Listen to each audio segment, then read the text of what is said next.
Ivy Day 2021 was on April 6th. Ivy Day during a pandemic was something else.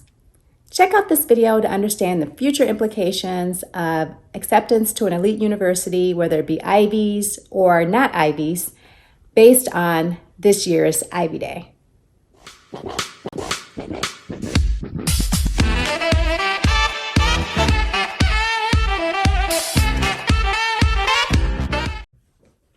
Hi, I'm Lindy and I'm a super mom. Welcome back to my channel.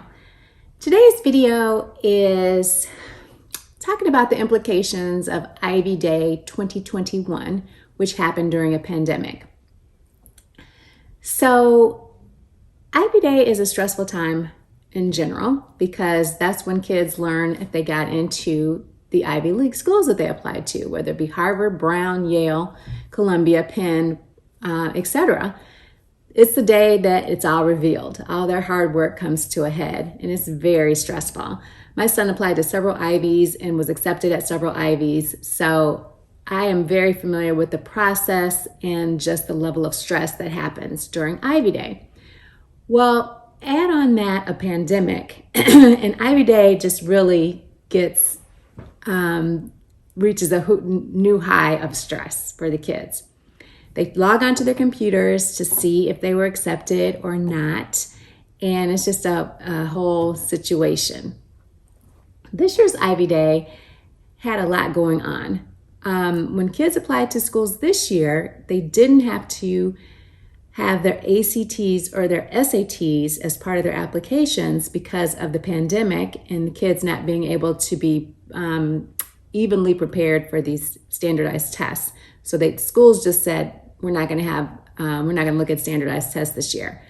Well, that opened the floodgates for a lot of kids who historically are not good testers. So they decided they were going to shoot their shot and decide to apply to these schools. So the applicant pools increased double digits, 17% to 50% in some schools. So there are all kinds of kids applying to these schools, and the admissions rates just plummeted really, really low, 2.5%, 3.5% admissions rates for the Ivies this year, which is crazy. It's already low before that, but this year was really, really crazy. So this video is going to talk about the top 5 things to consider in terms of the implications of this year's Ivy Day 2021 on future admissions to Ivies and elite institutions. So number 1, as I was saying, they didn't require testing this year, so kids really shot their shot. And I think that's going to be true for next year as well, the next year's admissions pool. If your child is not a good tester and historically hasn't tested well on standardized tests, this is their opportunity to go for it. I would say if your child has good grades, they have great academics, they have great leadership roles, they've done things extracurricularly that are unique, this is the time for them to shoot their shot, really, and apply to the Ivy Leagues if that's something that they've always dreamed of or wanted to do. Number 2, grades always have to be excellent. They've always had to be excellent if you are looking at elite universities. Now they take on another level of significance. Kids need to be taking the hardest classes that their schools offer, period, across the board, and they need to be busting out A's. Let's be real. You need to take hard AP classes, honors classes, doing research, all those hard, challenging academic things, and doing well at them. That's pretty much a ticket to entry into any of these schools. So that's not going to change, but it'll take on more significance. Number 3, extracurriculars. Again, they've always been important, but now they're super important because you have to be have a breadth, a depth, and a level of success, even more so than have been required. It's really, really important for your child to identify what they're going to be doing as their main extracurricular activity, how they're going to expand it, and then how they're going to show leadership and uniqueness in that activity. Number 4, essay writing has to be stellar. Essays have to be really strong and just really interesting now because there's one less determining factor of should your child be admitted or not. So essays take on that much more importance. They've always had to be really strong, really creative, really good. Now they have to be standout. there is no room to play whatsoever. Essays need to be off the hook. If you need to hire a writing coach, do that. It's money well spent. The child's essay is going to have to be good, period. So make sure that you're working with your child and that their essays are creative, innovative, unique, and memorable. Last but not least, teaching kids how to build relationships will come in handy now more than it ever has.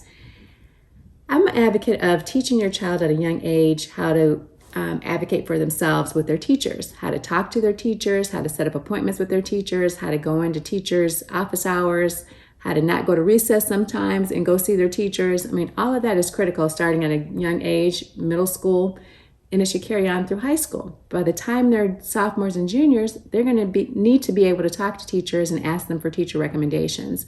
And in order to feel comfortable doing that, they will have had to build a relationship with teachers and get their buy-in that they're supportive of them in their endeavors. So start early. Start teaching your kids how to talk to adults, how to look them in the eye, how to say what they want to say, how to make their little speech, whatever it is that they need to be able to do with adults. They need to learn how to do that at a little age. So by the time they're in high school, it's perfected and they can go in easy breezy and ask for that support, because teacher recommendations are going to take on a whole new role and bring it to a whole nother level, given what's been happening with Ivy Day and who knows what's going to be happening with future testing. It may still be that schools don't require testing for the next couple of years or forever. We just don't know. So if you stay ready, you don't have to get ready. That's pretty much how I feel about it. So drop your comments below. Let me know what you think about this video. Let me know what you're doing to get your child prepared to go to an Ivy League or to at least apply to one, hopefully successfully. And subscribe, comment, share, and I'll see you on my next video.